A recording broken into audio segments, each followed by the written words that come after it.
Hello everyone and welcome back to Intro to Python here on Cybrary On Demand. As always, I'm your instructor Joe Perry, and today we're here talking about programming basics, specifically focusing on logic. This is part 2 of lesson 1. In part 2, we're going to be discussing the laws of logic. So here's our first one, the law of idempotence. Now the law of idempotence, or the law of idempotence, depending on the accent of the person who taught it to you, is very similar to the law of identity in arithmetic. Basically, all it's saying is that when you perform an operation with only one input, A or A and A, the output is just going to be whatever the input was.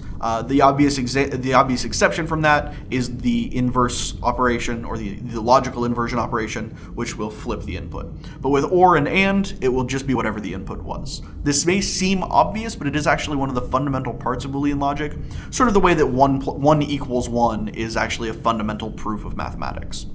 The law of association. The law of association is kind of a trickier one. I don't really like any of the verbal definitions that are given, which is why I just use the equations and a truth table here to help you understand it. Basically, what the law of association is that if all other things are equal, if you're performing the same operation with all of your inputs, it doesn't matter the order in which it's done. Normally, order matters, and in logic, you're going to do it very similarly with mathematics. Inversion is going to come first, and then you're going to do whatever's in parentheses. You're going to do whatever's in parentheses and then inversion. Parentheses will always come first, of course, with mathematics. So here you can see this is just an easy demonstration that nothing changes in these types of equations when you move the parentheses around because all other things are equal. The law of commutation is simply saying that the order of operations, the order of inputs to a single operation don't matter. A and B is the same as B and A. You don't really have the case like with subtraction in math where you've got to have, if the order is off, you're going to get a different answer. It doesn't matter about the order with a single operation. The law of distribution is a pretty interesting law here. What it's saying is that if you perform an operation against the results of a sub-function, something like B or C in parentheses, there's actually performing AND against that is the same as performing AND against both of those separate values and ORing the result of that. That's kind of a tricky thing to understand. So here I have this truth table built out. The law of distribution you're not going to use terribly often. A lot of these logical laws you're really going to use just conceptually, not really applying them very rigorously. But having this truth table here is very helpful because it helps you kind of understand the way the laws work, even if trying to come up with a good verbal definition is challenging. So you can see A and B or C is going to evaluate to 1, 1, 1, 0, and then the rest are all zeros.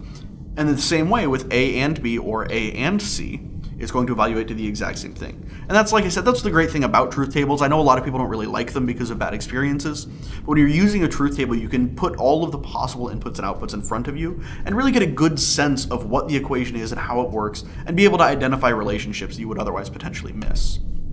The last law we're going to talk about is a law called De Morgan's Law. It's my personal favorite because I think it's absolutely fascinating. The idea of De Morgan's Law is the inverse of A and B equals inverse A or inverse B. As well, the inverse of A or B equals inverse A and inverse B. So here you can see that on the truth table. And I find this absolutely fascinating personally, and hopefully you find it interesting as well. The idea that because of the structure of logical inversion, and I kind of alluded in the first video that OR and have a sort of theoretical inversion in terms of the number of true values they have. So here you can see that when you break it out, it's represented again on the truth table. Even if it seems weird or hard to understand, you can see that it just is true by examining the inputs and the outputs here. Now, there's a third operation that I want to talk about here, or not a third operation, but a new operation rather, called XOR. And XOR is the concept of logical exclusion, which is to say one and only one of the inputs can be true. Or as you might hear it more often, it is the inputs must be different. If A is 1, B must be 0. If B is 1, A must be 0. Now, XOR is extremely important to computing, and in fact, XOR gates, physical gates, are the most common gates along with NAND. And XOR is used for encryption and for all sorts of other programmatic functions. It's actually kind of fascinating all the places that XOR can show up. But that operation is not actually its own fundamental operation. As I said in the last video, there are only the 3. Instead, XOR is a derivation of the 3 operations combined. Now what I want to do now is I want to give you a chance to try and figure out what that operation is. So I'm just going to pause. I'm going to give you the chance to pause the video here. So go ahead and pause. And either you figured it out or you've come back to find the answer. and it looks like that. Now that obviously is a pretty complex equation. It's more complex than anything we've looked at so far. A or B and the inverse of A and B. The reason why I put this up here is just because I think it's absolutely fascinating. With just those three gates, you're able to derive a completely different process. And not only derive a completely different process, but one of the processes that makes computing possible. All of computer science is born just from these three operations and these two values. And I mean, when I say all of computing, I mean everything that you're currently doing on your screen, the video you're watching, the images on it, all of the me talking into this camera and it being recorded, all of that is a product of just two values and three operations. And that is absolutely fantastic and mind-blowing to me. And if it's not to you, I'm sorry that like the joy and excitement is gone from your life, but it's super cool, and you should take a second and consider how fascinating that is. So in that last slide, I showed you a kind of a complex operation. And in this one, I want to kind of give you an idea. This slide and the next one, I'm going to show you kind of how to break that down and how to think about logic problems like this. It's really important to take a big problem and break it down to its component parts. And you're going to see that a lot throughout the course of this video, or throughout the course of this lesson and this actual course and the next two Python courses. You're really going to want to be able to break problems down into their component parts. It's just a fundamental thing that you want to know how to do in computer science. So here you can see that I have this operation, inverse A or B, in parentheses, and inverse A and B. And you can see here that instead of trying to do that very difficult, complex equation, I just broke it into pieces. I said, okay, inverse A or B can be turned into its own input, which is going to be called n, and that we will derive from the previous values. And we're also going to put inverse A in its own column, just to make it easier to use. And also with m, we're going to do inverse A and B.